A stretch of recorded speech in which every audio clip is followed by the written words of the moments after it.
Una de las discusiones más importantes que están sucediendo acá en la COP16 de biodiversidad es cómo la banca se involucra en las discusiones de financiación, de dónde va a salir la plata y cómo se van a mover esos recursos que se requieren y que ascienden a cerca de 200.000 millones de dólares anuales. Para hablar de eso, hoy nos acompaña Alfonso García Mora, él es vicepresidente para Europa, América Latina y el Caribe de la Corporación Financiera Internacional, que hoy además hizo un gran anuncio con el Banco de Vivienda. Doctor García Mora, gracias por acompañarnos.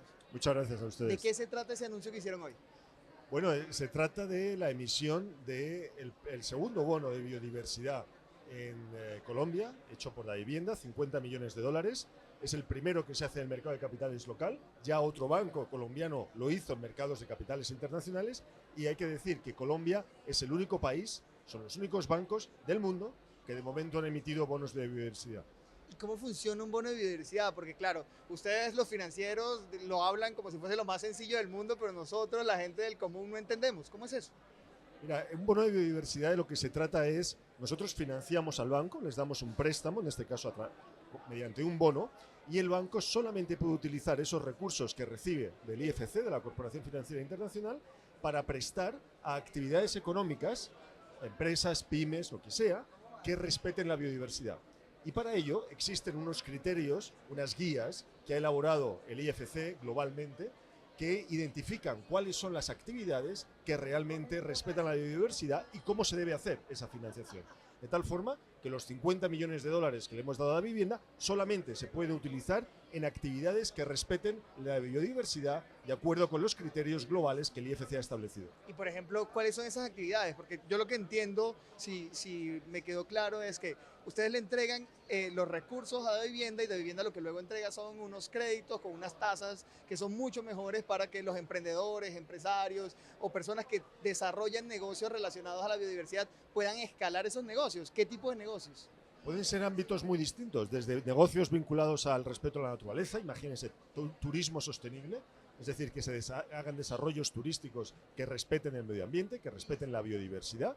Podrían ser saneamiento de aguas, podría ser eficiencia energética, podría incluso ser construcción de edificios eficientes desde un punto de vista energético. Es decir, existe una diversidad de ámbitos en los cuales se puede utilizar ese dinero. La clave es que todas ellas se tienen que hacer bajo el parámetro de respeto a la biodiversidad. Y está claramente identificado en la guía la métrica que tienen que seguir y las condiciones que tienen que seguir para que sea reconocido como tal. Pero hoy durante el anuncio, uno de los puntos que a mí me pareció más clave es que ustedes tendrán, la vivienda, pues comentó que tendrán un enfoque en los manglares, en los ecosistemas de manglar, que muy pocas personas lo saben, tienen mayor captación de CO2, por ejemplo, comparado con las selvas, son muchísimo mejores, ayudan con la resiliencia climática, evitan la erosión de las costas, son buenísimos para cuando hay desastres climáticos naturales, por ejemplo, en la isla de Providencia que queda en el Caribe colombiano, de los manglares dependió que cuando pasó el huracán Iota no destruyera la isla. Entonces, ¿por qué se enfoca en los manglares? Precisamente, Edwin, por lo que acabas de comentar, es decir, el impacto, el papel que tienen los manglares en la conservación de la biodiversidad es enorme. Aquí en Colombia y también en otros sitios en Asia, por ejemplo, donde trabajamos mucho el IFC también, hacemos estructuras y financiaciones similares, ¿no? Entonces, la vivienda se ha comprometido a que un 10% de esa financiación se dedique a empresas, a pymes, que actúan en zonas de manglares y que respeten y conserven los manglares, ¿no? Lo cual es el primer banco en la historia mundial que hace algo así con un compromiso ex ante al tomar una financiación. Pero ustedes también como IFC van a prestarles un apoyo a la vivienda. ¿Cómo funciona ese apoyo? Nosotros le prestamos, la vivienda llevamos muchos años trabajando como con el conjunto del sistema bancario colombiano, innovando en productos que sean sostenibles y que generen una mayor inclusión. Pero no solamente damos financiación, lo que tratamos es de ayudarles a identificar cuáles son los objetivos económicos o las actividades económicas que son susceptibles de recibir esta financiación, y les ayudamos incluso a identificarlas, a estructurar los créditos de una manera que bien sean más inclusivos o bien la estructuración sea más sostenible con el medio ambiente, que respete la biodiversidad. Es decir, junto a la financiación hay una asistencia técnica donde les ayudamos precisamente en la implementación. Y después de lo que ustedes hicieron con BBVA, de lo que acaban de anunciar con Davivienda, ¿usted cree que esto va a alentar a otros bancos y a otras entidades financieras a que hagan lo mismo, a que empecemos a poner recursos sobre la mesa?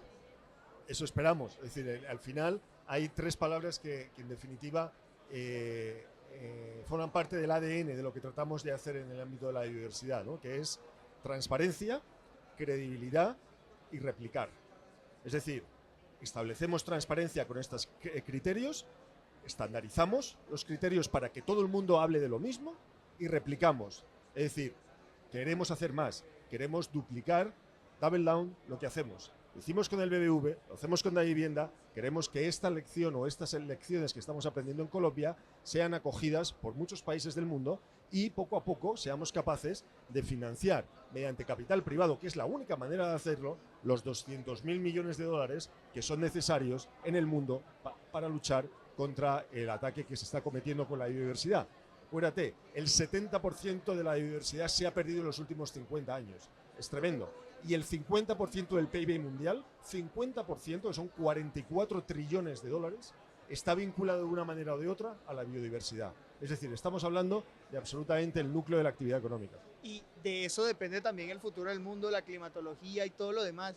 Pero yo no puedo desaprovechar que usted esté acá para preguntarle, porque hoy las negociaciones giran alrededor del financiamiento, vemos un montón de movimiento acá en la zona sur donde se desarrollan las negociaciones y donde estamos en este momento, de personas relacionadas con la banca, con el sector privado, hablando sobre cómo se van a movilizar esos recursos. Y lo hablábamos antes, previo a entrar en cámara, que usted consideraba que si la banca no se mueve, no vamos a lograr los objetivos que tenemos en pérdida de biodiversidad. ¿Por qué? Porque en definitiva la banca son como las venas del sistema económico. Es decir, la sangre corre por las venas, el dinero corre por la banca. De tal manera que si no conseguimos que la banca se eche a la espalda la necesidad de generar una economía sostenible, una economía verde, una economía que respete la biodiversidad, esto nunca ocurrirá. Y el problema es que para que eso sea así necesitamos crear estándares, necesitamos que todo el mundo entienda lo mismo, que cuando usted o cuando yo compremos un depósito o un fondo de inversión o lo que fuera y nos digan que esto respeta la biodiversidad, que podamos creerlo.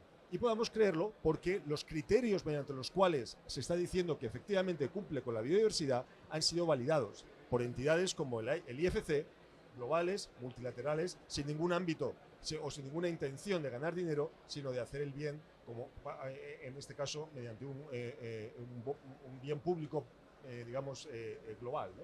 Pero en estas discusiones sobre financiamiento global siempre se ha dicho que 200.000 millones de dólares anuales son mucha plata, pero se hablaba de que el PIB mundial es un montón de trillones.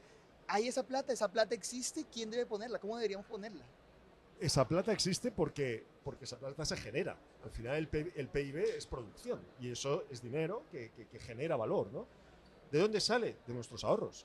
Al fin y al cabo, el sistema financiero lo único que hace es canalizar el ahorro en inversión. Y nuestra finalidad es que ese ahorro que se genera en el mundo, al canalizarse a inversión, lo haga mediante criterios de sostenibilidad. ¿Y quién es el que canaliza el ahorro a la inversión? La banca. Por eso, trabajar a través de la banca es la manera de conseguir que el ahorro que existe en el mundo, que el ahorro que generan los ciudadanos y las empresas, se dedique a inversiones que son sostenibles, a través de un sistema bancario que poco a poco vaya adoptando esos criterios y esos estándares como su forma de mover financieramente el mundo, ¿no? Yo me quedo con ese llamado que hace el doctor Alfonso García Mora. Él es vicepresidente para Europa, América Latina y el Caribe del IFC, y desde aquí está diciendo que la banca debe sumarse o es necesaria para que logramos proteger la biodiversidad.